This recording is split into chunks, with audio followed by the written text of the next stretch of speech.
Usap-usapan ngayon sa showbiz circle ang di umano'y plano ng management ng isang young actor na bitawan na siya sa kanyang pangangalaga dahil sa mga lumalalang issue umano sa kanyang trabaho at attitude. Ayon sa isang reliable source, tila naging mabigat na raw sa kanyang management ang ilang ugali ng bagets actor mula nang sumikat ito. May pagbabago raw sa kanyang pakikitungo at mas madalas na rin umano itong nagkakaroon ng palusot kapag may nakaschedule na show o event. Isa sa mga madalas umanong reklamo ay ang hindi niya pagsipot sa mga event na una na niyang natanggap at napagkasunduan. Ilang beses daw na bago pas mismo ang mismong araw ng event, sinasabi ng aktor na hindi siya makakadalo dahil sa masamang pakiramdam at pinapahanap na lang ng kapalit.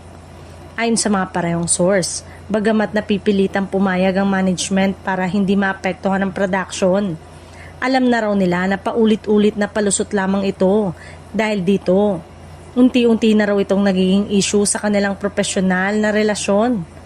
May pagkakataon din daw na lumabas ang isang insidente kung saan umano'y nalilink ang aktor sa kanyang girlfriend imbis na dumalo sa isang commitment. Nang siya ay kumprontahin, mariin daw itong itinanggi at sinabing nasa bahay lamang siya at nagpapahinga. Sa ngayon, wala pang kumpirmasyon mula sa kampo ng young actor o sa kanyang management tungkol sa naturang issue. Ngunit patuloy itong pinag-uusapan sa showbiz industry na posibleng mauwi sa mas mabigat na desisyon kung hindi maayos ang sitwasyon.